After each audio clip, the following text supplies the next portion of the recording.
Hello friends, आज हम लोग होमगार्ड संपूर्ण गाइड बुक RW टीम के द्वारा ये बुक है। ठीक है, तो ये बुक मुझे अच्छी लगी। 295 पेज हैं फ्रेंड्स, इसमें 295 पेज। ठीक है, अगर ये हम 295 पेज अच्छे से पढ़ लेते हैं, इसके नोट्स बना लेते हैं और बार बार रिवीजन करते हैं, तो आपके एग्ज़ाम को क्लियर करने को 100% चांस है दोस्तों। ठीक है, ठीक है। तो हम यहाँ पर स्टार्ट कर रहे हैं। इससे पहले हम आपको टॉपिक बताते हैं कि हमको क्या क्या पढ़ना है। देखिए, आप सारे टॉपिक आपको दिख ही रहे होंगे यहाँ पर। भारत का इतिहास, भारत का भूगोल, भारतीय राज्य व्यवस्था, भारतीय अर्थव्यवस्था, सामान्य विज्ञान, अन्य महत्वपूर्ण जो टॉपिक हैं इसमें आप लोग यहाँ पर देख सकते हैं। भारतीय कृषि, वाणिज्य एवं व्यापार, पर्यावरण एवं नगरीकरण, उत्तर प्रदेश संस्कृति एवं महत्वपूर्ण पुरस्कार सम्मान। ठीक है, उत्तर प्रदेश की जो शिक्षा प्रणाली है। ठीक है, उत्तर प्रदेश के प्राकृतिक संसाधन, राजस्व प्रशासन, उत्तर प्रदेश पुलिस एवं प्रशासनिक व्यवस्था, आंतरिक सुरक्षा और आतंकवाद, मानव अधिकार संरक्षण अधिनियम, राष्ट्रीय एवं अंतर्राष्ट्रीय संगठन, महत्वपूर्ण दिवस एवं आविष्कार, प्रमुख पुस्तकें एवं उनके लेखक, सोशल मीडिया, महिला सशक्तिकरण, महत्वपूर्ण प्राकृतिक घटना, महत्वपूर्ण योजना, जनगणना और महत्वपूर्ण खेल खिलाड़ी विविध। 2025 की बुक है, अपडेटेड बुक है। ठीक है, तो हम लोग यहाँ से स्टार्ट करेंगे भारत के इतिहास से, क्योंकि हम कभी भूगोल से, कभी इधर से, कभी उधर से, तो पूरा बुक हो नहीं पाता। हम पहले से स्टार्ट कर रहे हैं, लास्ट तक आपको ले जाएंगे। ठीक है, देखिए देखिए सबसे पहले आपको जानना होगा इतिहास। इतिहास के जनक हेरोडोटस हैं। उन्होंने हिस्टोरिका नामक पुस्तक लिखी थी। कौन सी पुस्तक लिखी थी? हेरोडोटस ने हिस्टोरिका। ठीक है, और जो हम इतिहास पढ़ते हैं दोस्तों, इतिहास जो हम पढ़ते हैं, जैसे कि हमारे माता पिता हमें जन्म देने वाले होते हैं, ऐसे ही हेरोडोट्स जो थे वो इतिहास को जन्म देने वाले थे। ठीक है, ऐसे आप याद रखिए। देखिए, भारतवर्ष शब्द का सर्वप्रथम उल्लेख हाथी गुफा अभिलेख में मिलता है। इसमें मिलता है हाथी गुफा अभिलेख में। ठीक है, मनुष्य द्वारा बोई गई सबसे पहली जो फसल है जौ है। ठीक है, जौ। ठीक है, गेहूं से थोड़े लंबे होते हैं जो। ठीक है, जानते होंगे आप लोग। और इसको यव भी बोलते हैं। क्या बोलते हैं? यव भी बोलते हैं। लिखते चलना दोस्तों, यव। ठीक है, अर्थशास्त्र के लेखक चाणक्य, इन्हें विष्णुगुप्त तथा कौटिल्य के नाम से भी हम लोग जानते हैं। ठीक है, और राजतरंगिणी पुस्तक के लेखक कलहण है। इस पुस्तक में कश्मीर के राजाओं का इतिहास वर्णित है। अष्टाध्यायी पुस्तक के लेखक पाणिनि है। यह संस्कृत व्याकरण की पुस्तक है। आग का आविष्कार पुरापाषाण काल में हुआ था। ठीक है, आग का आविष्कार पुरापाषाण काल में हुआ था। ठीक है, अब जब कभी कहीं पर आग लग जाती है दोस्तों, तो हम लोगों को पुकारते हैं, पुकार लग जाती है ना। जब कहीं भी आग लग जाती है कहीं पर, तो हम लोग क्या करते हैं? पुकार लग जाती है, भाई अरे आग लग गया, पुकार ऐसे हो जाता है ना। तो ऐसे याद रखें कि आग का आविष्कार पुरापाषाण काल में हुआ था। ठीक है, पहिए का आविष्कार नवपाषाण काल में हुआ था। ठीक है, नवपाषाण काल में। अब जब हम पहिए का आविष्कार नवपाषाण काल में हुआ, अब पहिए का आविष्कार नवपाषाण काल में हुआ था, तो कैसे याद रहेगा? देखिए, पहिए। ठीक है, पहिए से आप याद रखिए कार। जब हम कोई कार या बाइक लेते हैं नई, ठीक है, नव, ठीक है, नई, तो हम उसके पहिए भी धोते हैं, चमका के रखते हैं। ठीक है, ऐसे याद रखिए कि पहिए से आप नवपाषाण मतलब नई कार, पहिए की कार। ठीक है, ऐसे याद रखिए, कार के पहिए। ठीक है, नवपाषाण कार, ऐसे याद रखो। मनुष्य ने सबसे पहले कुत्ते को अपना पालतू पशु बनाया। ठीक है, मनुष्य ने सबसे पहले कुत्ते को अपना पालतू पशु बनाया। ठीक है, कृषि का आविष्कार नवपाषाण काल में। कृषि का दोस्त कौन है? नव है भाई। कृषि का दोस्त कौन है? नव है। ठीक है, नव। मनुष्य ने सबसे पहला तामा धातु का प्रयोग किया था। ठीक है, तामा धातु का। मनुष्य द्वारा प्रयोग किया जाने वाला पहला औजार है वो कुल्हाड़ी है दोस्तों। देखिए, सिंधु घाटी या हड़प्पा सभ्यता। ठीक है, सिंधु घाटी या हड़प्पा सभ्यता एक ही है। ठीक है, भारत का सबसे प्राचीन नगर मोहनजोदड़ो था, जिसे मृतकों का टीला कहते हैं। ठीक है, अब देखो मोहनजोदड़ो। ठीक है, तो ऐसे आपको याद रखना है, ये इतना फैक्ट्स तो आपको याद ही होगा। देखिए, यहाँ पर देखते हैं हड़प्पा के उत्खनन का जो करता है वो दयाराम साहनी है, पाकिस्तान। ठीक है, अवस्थी है नदी, रावी नदी है। ठीक है, नदी कौन सी है? रावी नदी है। मोहनजोदड़ो राखलदास बनर्जी, पाकिस्तान में। ठीक है, सिंधु नदी। ठीक है, चंदोदड़ो अनिष्ट में के, पाकिस्तान अवस्थी है, सिंधु नदी। ठीक है, सब कुछ याद कराएंगे अभी तक के साथ। देखो, चनहुदड़ो अन्येष में के, पाकिस्तान, सिंधु नदी। ठीक है, रोपड़ यंगदत्त शर्मा ने खोज की, पंजाब में है रोपड़ और सतलज नदी के किनारे है। कालीबंगा बालकृष्ण थापड़ ने की, राजस्थान में है, गंगा नदी के किनारे। यंगदत्त शर्मा ने की मेरठ उत्तर प्रदेश में, हिंडन नदी के किनारे। बनावली RS विष्ट ने की, हरियाणा में, सस्ती नदी के किनारे। धोलावीरा JP जोशी। ठीक है, गुजरात में। ठीक है, लूनी नदी के किनारे। लोथल SR राव। ठीक है, गुजरात में, भोगवा नदी के किनारे। राखीगढ़ी हरियाणा में। ठीक है, सरस्वती एवं दृश्यवंती नदी के किनारे। ठीक है, तो अब देखते हैं इसको हम। हड़प मत ले, दया कर थोड़ी सी। ठीक है, सेंड नहीं हो रहा मुझसे, पाक बन थोड़ा सा, पाक। ठीक है, रावी जी। ठीक है, रावी कह रही हैं हड़प मत, दया कर थोड़ी सी, पाकिस्तान। ठीक है, ऐसे करके स्थल इसकी जो खोज है दयाराम साहनी ने की, अवस्थी पाकिस्तान में, रावी नदी, ऐसे याद रखो। मोहन जोदड़ो कैसे हैं? खिलखिलाते हुए हैं। राखिलदास बने हुए हैं, खिलखिलाते राखिलदास, ठीक है। बनर्जी बने हुए हैं, ठीक है। और सुंदर भी लगते हैं, सिंधु, ठीक है। पाकिस्तान, पाक है इसलिए, ठीक है। पाकिस्तान, सिंधु, ऐसा रखा हुआ है बस। चन्हुदड़ो अनेस्ट मैके, ठीक है। चन्हुदड़ो चेहरा, चन्हुदड़ो से आप चेहरा याद करो, चन्हुदड़ो, ठीक है, चेहरा। मेकअप करके चन्हुदड़ो से आप चेहरा याद रखिए, ठीक है। अनेस्ट मैके मतलब मैके, चन्हुदड़ो आपका जो चेहरा है वो अनेस्ट मैके, मेकअप करके सुंदर लगता है और पाक बन जाता है, ठीक है। पाक लगते हो आप, भाग लगते हो, ऐसे करके। पाकिस्तान, ये तीनों ही पाकिस्तान है, ठीक है। नोट कर लेना, पाकिस्तान ऐसे याद रखा। अब रोपड़, यंगदत्त शर्मा, पंजाब और सतलज, ठीक है।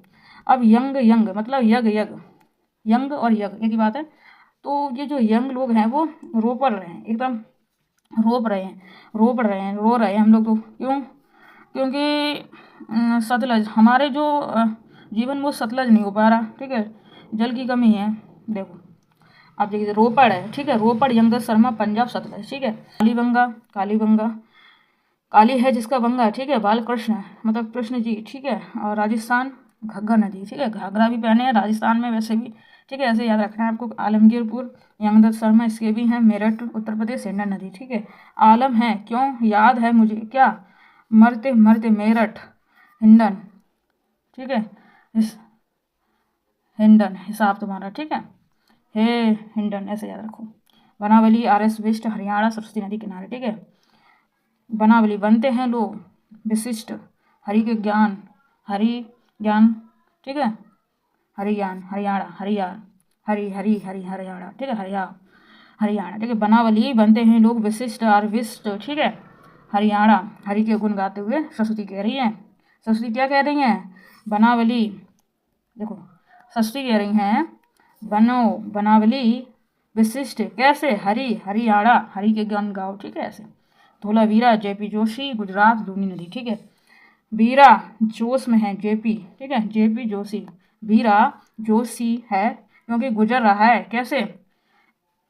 ले देकर, लूनी, ठीक है। लेनी, चलो लूनी के साथ उसका जीवन गुजर रहा है, जोश में है वीरा, ठीक है। एक बहन कह रही है अपने भाई से, ऐसे याद रखो। लोथल SR राव, गुजरात, भोगवा, ठीक है।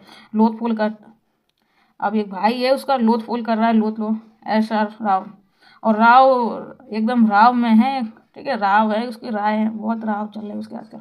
गुजर रहा है उसका दिन भोग कर, ठीक है। ऐसे लोथ कर रहा है, राव भी दिखा रहा है, गुजर रहा है उसका भोग कर जीवन, ठीक है। आगे देखिए, राखी गढ़ी, हरियाणा, राखी, ठीक है। हरि, सरस्वती और दृष्टद्वंदी, ये राखी, सरस्वती और दृष्टद्वंदी हरि की बहन है, ठीक है। ऐसे याद रखो। राखी गढ़ी, हरियाणा, सरस्वती एवं दृष्टद्वंदी नदी किनारा। अब देखिए, सिंधु घाटी सभ्यता का काल 2500 ईसा पूर्व से 1750 ईसा पूर्व है। सिंधु घाटी सभ्यता की खोज राय बहादुर दयाराम साहनी ने 1921 में की। सिंधु घाटी सभ्यता का प्रमुख बंदरगाह लोथल माना जाता है।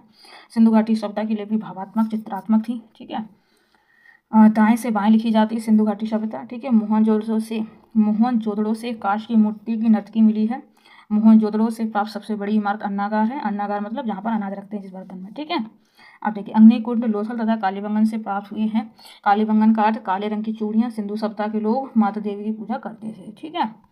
अब देखो, सिंधु घाटी सभ्यता के प्रमुख स्थलों से प्राप्त अवशेष एवं साक्ष्य हड़प्पा। देखिए, कब्रिस्तान R37, ठीक है। कब्रिस्तान R37 स्त्री के गर्भ से निकला हुआ पौधा, उर्वरता की देवी बोलते हैं, ठीक है। इसको उर्वरता की देवी बोलते हैं। गेहूं व जौ के दाने मिले।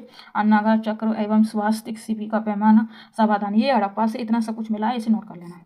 अब मोहनजोदड़ो से देखिए, मुद्रा पर अंकित पशुपतिनाथ की मूर्ति, हाथी का कपाल, दिए के साक्ष्य, गले हुए तांबे के ढेर, सीपी की पटरी, मिट्टी का तराजू, भट्टे एवं ईंट के साक्ष्य, कांसे की नर्तकी, मातदेव की मूर्ति, सूती कपड़ा, भैंस स्नानागार। लोथल देखिए, धान बाजरे के साक्ष्य, बंदरगाह, 3 युगल समाधियाँ, धान की भूसी, मनका बनाने के साक्ष्य, फारस की मोहर, तांबे का साक्ष्य, ये सब। कालीबंगन से देखिए, जुते हुए खेत के साक्ष्य, कांच व मिट्टी की चूड़ियाँ, सूती कपड़े की छाप, बेलनाकार मोहरे, सिलवट्टा, ठीक है।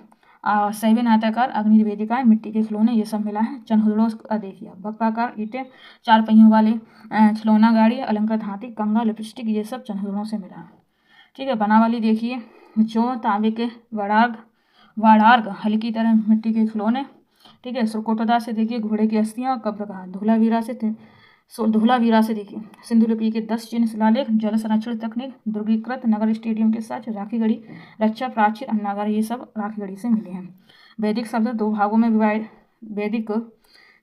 वैदिक काल को 2 भागों में विभाजित किया गया। ऋग्वैदिक काल, तो ऋग्वैदिक काल 1500 से 1000 ईसा पूर्व, उत्तर वैदिक काल 1000 से 600 ईसा पूर्व, उत्तर वैदिक काल 1000 से 600 ईसा पूर्व। ठीक है।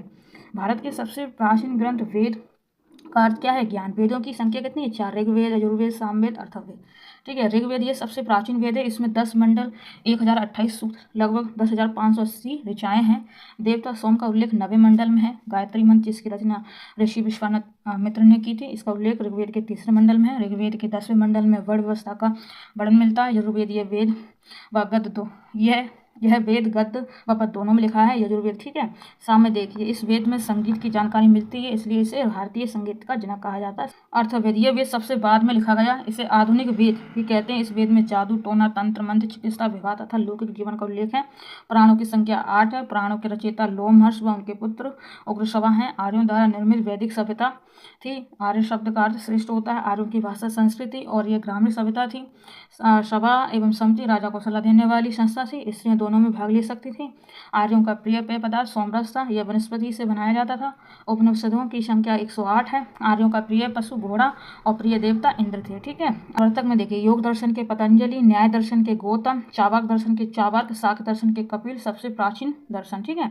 पूर्व मीमांसा के जैमिनी, उत्तर मीमांसा के बादरायण, वैशेषिक की कड़ारिया उलूक।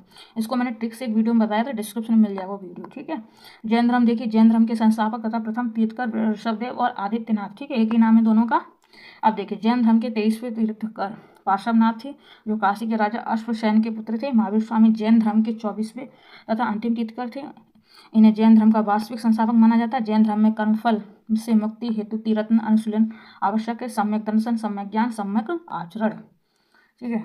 अब देखिए, महावीर स्वामी का जीवन परिचय। जन्म 540 ईसा पूर्व, कुंडग्राम वैशाली बिहार में हुआ था। पिता का नाम सिद्धार्थ, जातक कुल के प्रधान थे। माता त्रिशला, लिच्छवी शासक चेटक की बहन। पत्नी यशोदा, पुत्री प्रियदर्शना, दामाद जमालीन। ठीक है। ग्रह त्याग 30 वर्ष की आयु में बड़े भाई नंदीवर्धन की अनुमति से। ज्ञान प्राप्ति केवल ये ग्रह त्याग के 12 वर्ष बाद 42 वर्ष की उम्र में जम्मू का ग्राम ऋजुपालिका नदी के तट पर साल वृक्ष के नीचे प्राप्त हुआ। मृत्यु 72 वर्ष की आयु में 468 ईसा पूर्व पावापुरी राजगीर में हुई। ठीक है। किसकी? महावीर स्वामी जी की। देखिए, भगवती सूत्र महावीर स्वामी के जीवन पर प्रकाश डालता। महावीर स्वामी का प्रतीक चिन्ह सिंह है। ठीक है, सिंह। जैन साहित्य को आगम कहा जाता है। जैन धर्म तीर्थकर की जीवनी कल्पसूत्र नामक पुस्तक में है, जो भद्रबाहु द्वारा लिखी गई।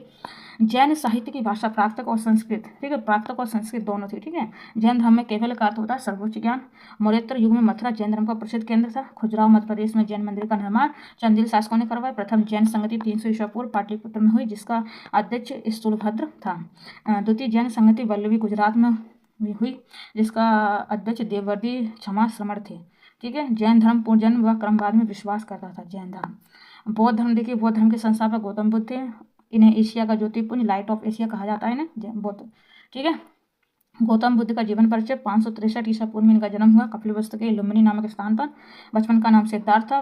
पिता का नाम शुद्धोधन साकेगढ़ के प्रधान थे। माता मायादेवी। इनकी माता की मृत्यु इनके जन्म के 7वें दिन हो गई। इनकी देखभाल उनकी मौसी प्रजापति गौतमी ने की। पत्नी यशोधरा। गौतम बुद्ध का विवाह 16 वर्ष की आयु में हो गया।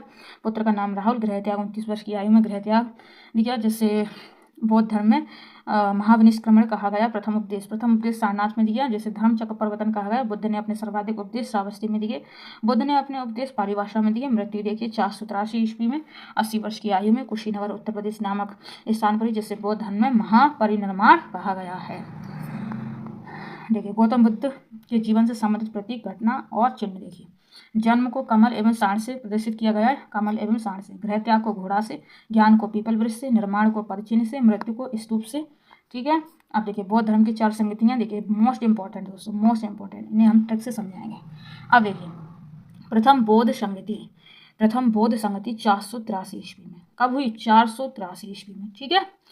अब देखिए, राजगृह में हुई। कहाँ हुई? राजगृह। ठीक है। और महाकश्यप इसके अध्यक्ष थे। शासन काल कौन सा किसका था? अज्ञात शत्रु का। ठीक है, अज्ञात शत्रु का। ठीक है। अब देखो, इसको पहले बता देते। 483 प्रथम बौद्ध संगति 483। ठीक है। स्थान है राजगृह। अब जब राजगृह होंगे तो वहाँ तो महान लोग होंगे ना, महाकश्यप अध्यक्ष होंगे उसके। ठीक है। शासन कैसा होगा? अज्ञात होगा। जब महान लोग होंगे तो अज्ञात ही लोग होते हैं वहाँ पर। अज्ञातशत्रु, ठीक है ऐसे। चलिए अब देखिए द्वितीय बौद्ध समिति, 383 ईस्वी में। बस एक आपको यहाँ पर कम कर देना, पहले में 483, नीचे आपको 383। और जो स्थान वो वैशाली, ठीक है वैशाली, ठीक है राज की एक शाली और क्या नाम उसका वैशाली, ठीक है ऐसे याद रखिए। शावक मीर इसके अध्यक्ष थे, ठीक है वैशाली शावक मीर इसके अध्यक्ष थे। और शासन किसका था? काला अशोक, ठीक है काला अशोक। अब शाली है, ठीक है तो बस काला अशोक तो लगिएगा दूसरों को, ठीक है। चलो आगे बढ़ेंगे। तृतीय बौद्ध 250 से 291 ईस्वी, ठीक है। तृतीय बौद्ध संगति पाटलिपुत्र में हुई थी। मोगलीपुत्र 33 इसके अध्यक्ष थे, ठीक है। और शासनकाल था अशोक का, ठीक है मोस्ट इंपॉर्टेंट दोस्तों। अब देखिए चतुर्थ बौद्ध संगति प्रथम शताब्दी में हुई, ठीक है प्रथम शताब्दी चतुर्थ वाला याद रखना दोस्तों, बस इसी ऐसे याद रखना है। कुंडलवन कश्मीर में, ठीक है बसु मित्र इसके अध्यक्ष थे। कनिष्क इसके शासनकाल में थी, कनिष्क में, ठीक है। एक चारों आप नोट कर लो, बस डेली आपको देखना है, 1 मिनट का टाइम लगेगा और एक प्रश्न आपका बनेगा, ठीक है इसमें। चलिए चतुर्थ बौद्ध संगति के बाद बौद्ध धर्म 2 भागों हीनयान तथा महायान में विभाजित हो गया था। बौद्ध साहित्य के 3 पिटक हैं, कौन कौन से? देखिए सुत्त पिटक, विनय पिटक, अभिधम्म पिटक, ठीक है। अब बौद्ध धर्म का प्रचार पाली भाषा में किया गया था। बौद्धों का सबसे पवित्र एवं महत्वपूर्ण त्योहार वैशाख पूर्णिमा है, जिसे बुद्ध पूर्णिमा भी कहा जाता है। ईसाई धर्म, देखिए ईसाई धर्म के संस्थापक ईसा मसीह हैं, इन्हें यीशु के नाम से पुकारा जाता है। ईसाई धर्म का प्रमुख ग्रंथ बाइबिल है। ईसा मसीह का जन्म जेरूसलम के निकट बेथलेहम नामक स्थान पर हुआ। ईसा मसीह के जन्म को क्रिसमस के रूप में जाना जाता है। ईसा मसीह को फांसी पर रोमन गवर्नर, कौन? रोमन गवर्नर पोर्टियस ने चढ़ाया था, पोर्टियस ने, नालायक ने, ठीक है। चलिए इस्लाम धर्म देखिए। इस्लाम धर्म के संस्थापक हजरत मोहम्मद साहब थे। इनका जन्म 570 ईस्वी मक्का में हुआ था। इनके पिता का नाम अब्दुल्ला था, माता का नाम अमीना था, ठीक है अब्दुल्ला अमीना। हजरत मोहम्मद साहब को 610 ईस्वी में मक्का के पास हीरा नामक गुफा में ज्ञान प्राप्ति हुई। 622 को पैगंबर के मक्का से मदीना की यात्रा को इस्लाम धर्म में हिजरी सम्मत के नाम से जाना जाता है। हजरत मोहम्मद साहब की शादी 25 वर्ष की आयु में खदीजा नामक विधवा से हुई थी दोस्तों। कुरान इस्लाम धर्म का पवित्र ग्रंथ है। हजरत मोहम्मद साहब की मृत्यु 632 में, इन्हें मदीना में दफनाया गया है। हजरत मोहम्मद साहब के जन्म के उपलक्ष्य में ईद ए मिलाद उन नबी त्योहार मनाया जाता है, ईद ए मिलाद उन नबी, ठीक है। तो ये पॉइंट आप जरूर याद रखना दोस्तों, ठीक है।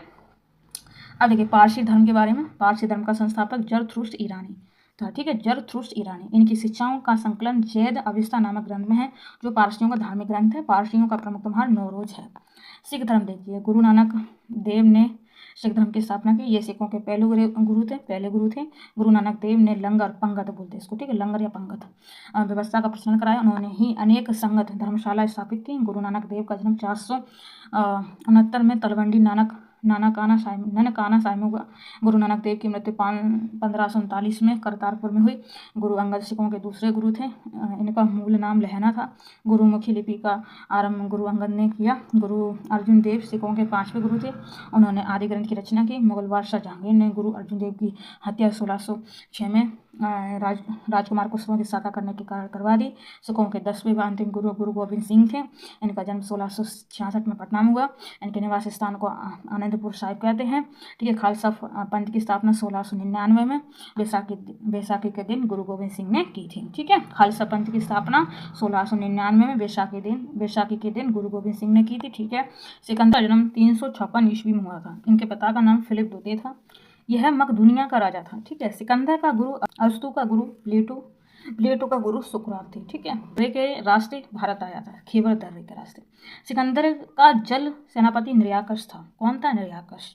सिकंदर का युद्ध पंजाब के राजापुर मतलब पोरस के साथ हुआ, ठीक है। यह युद्ध झेलम नदी के किनारे लड़ा गया। इस युद्ध को इतिहास में हाइडेस्पीज तथा झेलम या वितस्तता का युद्ध भी कहते हैं। सिकंदर की सेना ने व्यास नदी को पार करने से मना कर दिया। सिकंदर की मृत्यु 323 ईस्वी में बेबीलोन में 33 वर्ष की अवस्था में हो गई थी। हर्यक वंश देखिए। हर्यक वंश का संस्थापक बिम्बिसार था, जो 544 ईस्वी में मगध की गद्दी पर बैठा। बिम्बिसार ने राजवीर जीवक को महात्मा बुद्ध की सेवा करने के लिए उनके पास भेजा। बिम्बिसार ने अंगराज को मगध में मिलाया। बिम्बिसार ने राजगृह को अपनी राजधानी बनाया। बिम्बिसार का उपनाम श्रेणिक था। बिम्बिसार की हत्या उसके पुत्र अज्ञातशत्रु ने कर दी और 452 ईस्वी में मगध की गद्दी पर बैठ गया। देखिए अज्ञातशत्रु का उपनाम कुड़िक था। अज्ञातशत्रु की हत्या उसके पुत्र उदयन ने कर दी। उदयन ने गंगा व सोन नदी के संगम पर पाटलिपुत्र कुसुमपुर नाम नगर की स्थापना की। वह जैन धर्म का नाई था। हर्यक वंश का अंतिम राजा उदयन का पुत्र नागदशक था दोस्तों, ठीक है। शिशुनाग वंश देखिए। शिशुनाग वंश देखिए, शिशुनाग ने अपनी राजधानी पाटलिपुत्र से बदलकर वैशाली में स्थापित की। शिशुनाग ने अवंती राज्य को मगध में मिलाया। शिशुनाग का उत्तराधिकारी कालाशोक था। कालाशोक के समय वैशाली में द्वितीय बौद्ध संधि का आयोजन हुआ था। नंद वंश देखिए, नंद वंश का संस्थापक महापद्म नंद था। नंद वंश का अंतिम राजा घनानंद था। नंद वंश सर्वाधिक धनी एवं विशाल सेना के लिए प्रसिद्ध था। घनानंद सिकंदर के समकालीन था। इसको चंद्रगुप्त मौर्य ने युद्ध में पराजित करके मगध पर मौर्य वंश की स्थापना की। मौर्य वंश की स्थापना देखिए, मौर्य वंश की स्थापना में देखिए चंद्रगुप्त मौर्य 322 ईस्वी 322 ईसा पूर्व से 298 ईसा पूर्व ने, ठीक है। चंद्रगुप्त मौर्य को सेंटो कोर्स भी कहा जाता है। चंद्रगुप्त मौर्य का प्रधानमंत्री चाणक्य था। इसके सहायता से चंद्रगुप्त मौर्य ने घनानंद को हराया। चाणक्य ने अर्थशास्त्र नामक पुस्तक लिखी। इस पुस्तक का संबंध प्राचीन भारतीय राजनीति से है।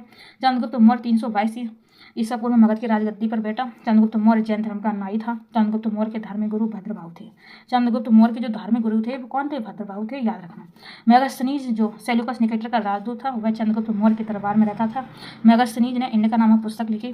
चंद्रगुप्त मौर्य की मृत्यु 298 ईसा पूर्व में श्रवणबेलगोला कर्नाटक में हुई थी दोस्तों, ठीक है। बिंदुसार देखिए 298 ईसा पूर्व से 273 ईसा पूर्व। देखिए चंद्रगुप्त मौर्य का उत्तराधिकारी बिंदुसार था जो 298 ईसा पूर्व में मगध की गद्दी पर बैठा।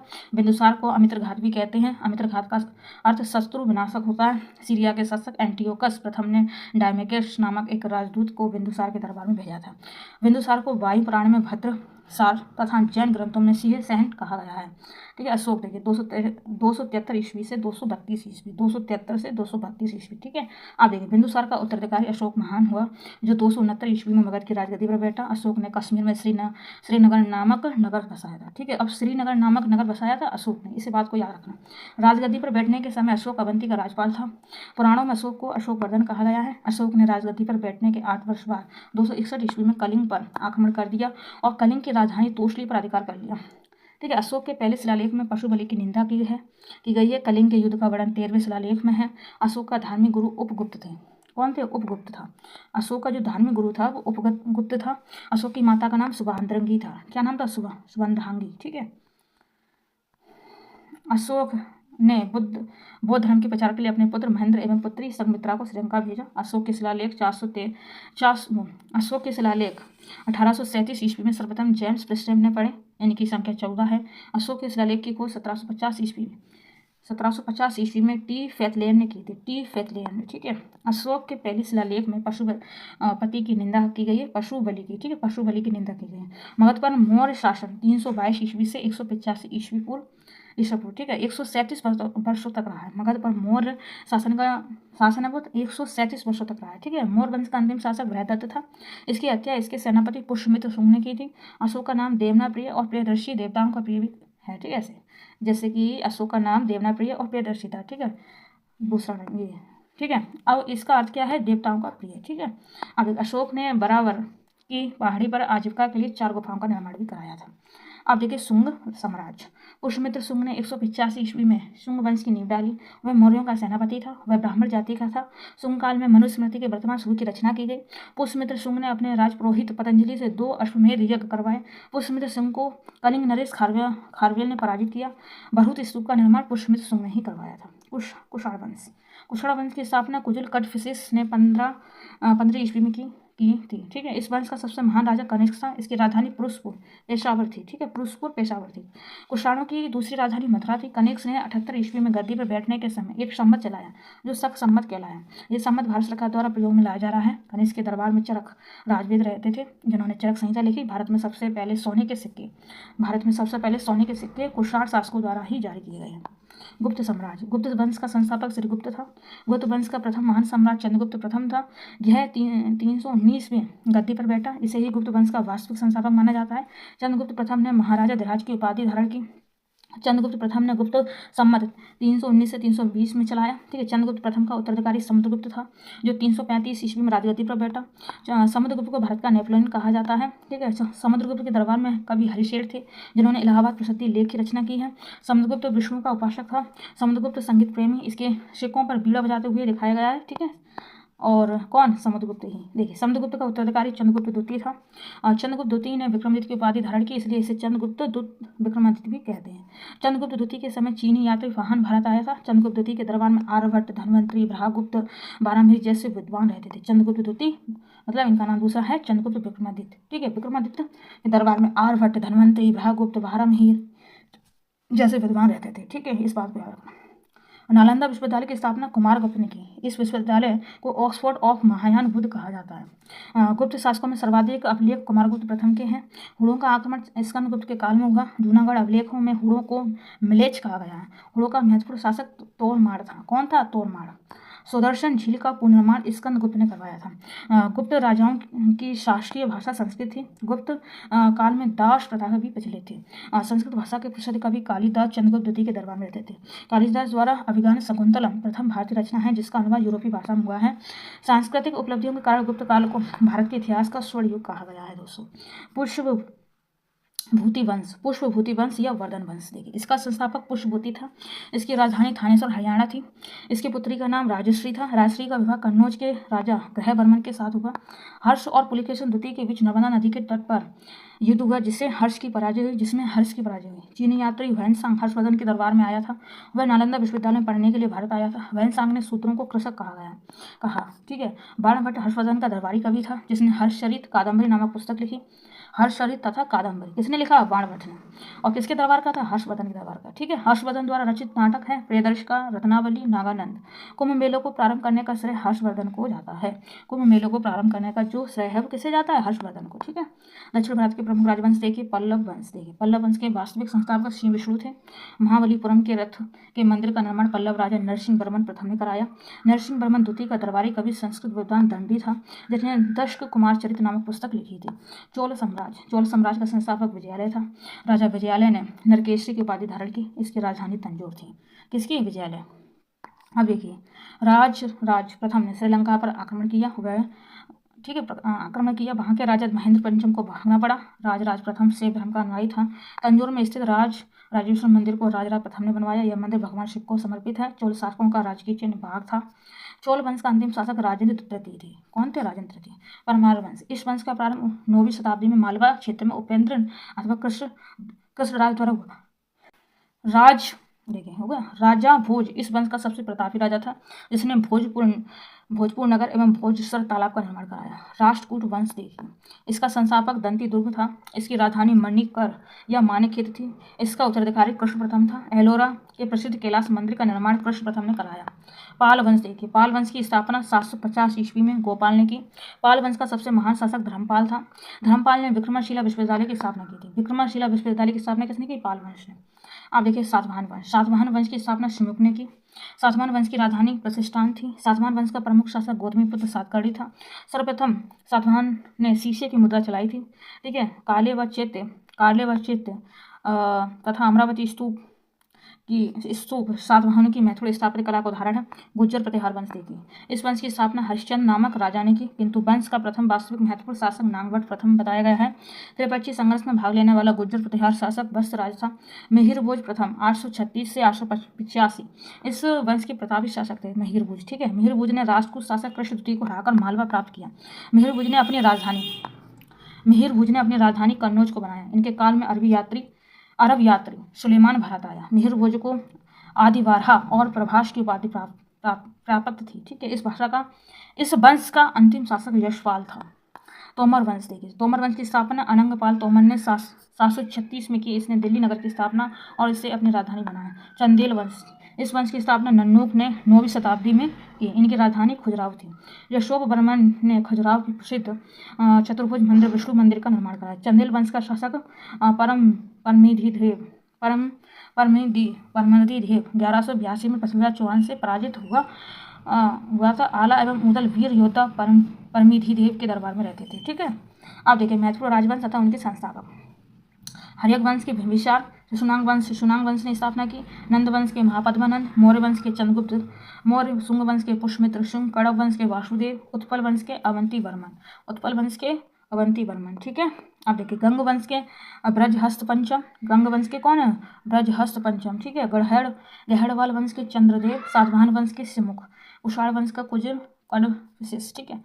गुप्त वंश के श्रीगुप्त, वाकाटक वंश के विंध्य शक्ति, वर्धन वंश के पुष्पभूति, चोल वंश का विजयालय, पल्लव वंश के शिव विष्णु, राष्ट्रकूट वंश के दंती दुर्ग, पाल वंश के गोपाल, चौहान वंश के वासुदेव, परमार वंश के उपेंद्र, ठीक है, उपेंद्र, चंदेल वंश के नन्नुक और बर्मन वंश के पुष्यवर्मन। कौन? पुष्यवर्मन।